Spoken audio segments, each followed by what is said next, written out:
Bonsoir. Ce soir, c'est Mamé qui raconte une histoire de sorcière avec Vanina. En buvant une lampée de potion magique, Vanina décida d'être belle. Elle miaula. Pour avoir l'air d'une princesse, j'échange ma fourrure contre des dentelles. Et hop, en moins de temps qu'il n'en faut pour compter jusqu'à 3, une superbe robe rouge l'enveloppa. Puis un balai arriva, alors d'un claquement de doigts, la sorcière décolla. Elle sentit soudain un pincement dans son décolleté. Elle eut beau gigoter et se gratter, la douleur ne passait pas. Vanina se posa en urgence sur un chemin pour frotter énergiquement son corsage. Une sauterelle magique jaillit de la robe, dégringola le long du balai et se releva à moitié assommée.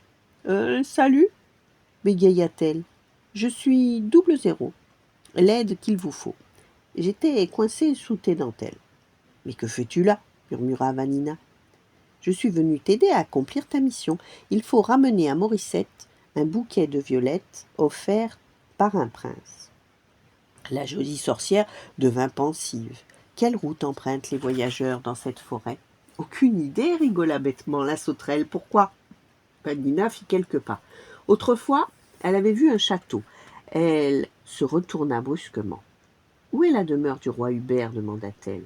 Aucune idée, s'esclaffa encore 00. Pourquoi? La belle sorcière s'impatienta. 00, l'aide qu'il vous faut, chapeau. J'appelle Carlos, il saura m'aider. La sorcière tendit ses bras, mais le facteur ne se présenta pas. Bon, tant pis, on reste ici. Le chemin assez large était bordé de buissons épais. À l'aide d'un bâton, Vanina traça une étoile sur la terre poussiéreuse. Ce dessin magique va attirer un chevalier aussi sûrement qu'un aimant, dit-elle. Viens te cacher. Avant d'accepter un bouquet, nous verrons si le garçon me plaît. Camouflés derrière le fourré, la sorcière et la sauterelle entendirent bientôt des bruits de pas. C'était un chevalier, sans cheval et sans courage, qui arriva. Il parlait seul et traînait des pieds. Bouh, quelle horrible sorcière, plus laide que le dragon. Quand je pense que je lui ai laissé mon beau cheval blanc, oh, je suis malheureux, je n'ai même plus d'épée. Jamais le roi Hubert ne croira que je suis le prince Godefroy. Tout à coup, 10 brigands, jaillis du buisson d'en face, se ruèrent sur le chevalier. « Alors, mon brave, on n'est pas armé ?» ricana le premier. « Pas la moindre petite épée ?»« La bourse ou la vie !» cria un petit. Le pauvre Godefroy se laissa entourer sans parler, sans même sursauter. Étonnés, 2 voleurs lui expliquèrent en même temps ce qui se passait. « Nous sommes des méchants, mais nous ne te ferons aucun mal si tu nous donnes ton argent. »« Oh, tu nous comprends ?»« Do you speak English ?» demanda un blond à moustache. « Parla italiano ?» essaya un autre. Godefroy ouvrait toujours de grands yeux découragés. « On va ficeler cet idiot comme un poulet, reprit le petit. Ça l'aidera à parler. » Vanina décida d'intervenir. Ce Godefroy était coquet, bel homme et distingué. De plus, un chevalier attaché ne peut pas offrir de bouquet. Elle récita à mi-voix une formule secrète, et aussitôt un rayon de lumière ensorcelée enveloppa le prince. Les arbres s'immobilisèrent pour regarder, et les oiseaux, impressionnés, s'arrêtèrent de chanter. Sans comprendre ce qui se passait, Godefroy fut brusquement assez fort pour briser la corde qui le saucissonnait.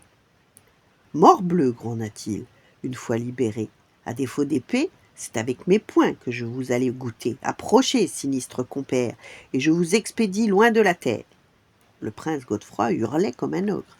2 par 2, il assomma tous les brigands avec la puissance d'un géant.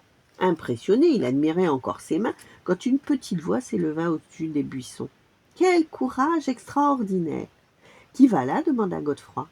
Très jolie dans sa robe de soie, Vanina se leva et reprit. « Sans vous, monseigneur, je serais morte de peur. Mon carrosse a été attaqué par ces brutes et ils m'ont enlevé. »« Qui ai-je l'honneur d'avoir sauvé ?» demanda le chevalier en mettant dans sa voix quelques petites fleurs. « Princesse Vanina » murmura la sorcière. Elle tendit sa main. Ravi, Godefroy la saisit et déposa un baiser sur ses jolis doigts. Aussitôt, il sentit un frisson traverser son corps. Quand il releva la tête, il était envoûté. Ses joues étaient rouges et son regard sucré. « Princesse, vous avez des yeux merveilleux, une bouche, une framboise des bois, et ce nez, oh, ce petit nez de chat. Zou, bel enfant, je vous enlève sur mon cheval blanc. » Il se retourna pour siffler son étalon et revint brusquement sur sa décision. Souffla-t-il, mon cheval s'est absenté un petit moment. Il est allé se dégourdir les gambettes. Voyons, voyons. Asseyez-vous sur la mousse verdoyante du sous-bois. Que diriez-vous d'un bouquet de lilas? Et il partit en courant. D'un coup d'œil laser, dans le dos, elle l'arrêta. Beau chevalier, ne partez pas si loin. J'adore les violettes. Elle loucha sur les petites fleurs qui jonchaient le chemin. Le chevalier dessina un sourire raffiné. Voyons, elles sont trop modestes pour une demoiselle de votre condition. Non, non, non, non. Il se précipita vers une autre direction et revint en dansant avec une brassée de jacinthe. Il les lança en l'air pour inonder sa protégée de pétales parfumés. Épousez-moi, je serai heureux comme un roi, dit-il en entonnant un air d'opéra.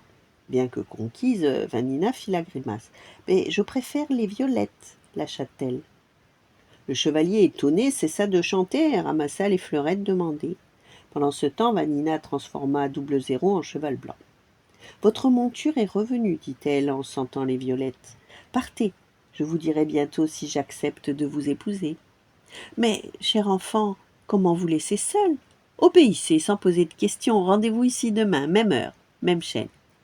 Plus amoureux que jamais, Godefroy enfourna Double Zéro et s'éloigna au galop vers le château. Juste à temps car, un à un, les brigands assommés ouvraient des yeux hébétés. Alors, un bouquet dans la poche et des projets plein la tête, Vanina s'envola. Ce chevalier coquet, bel homme et distingué, lui plaisait tout à fait. Sur son balai, elle se décida soudain. Demain, c'est certain, elle lui accorderait sa main. Voilà, c'est fini pour aujourd'hui. Demain, la suite de l'histoire avec Zita. Voilà, bonne nuit, faites de beaux rêves et à demain.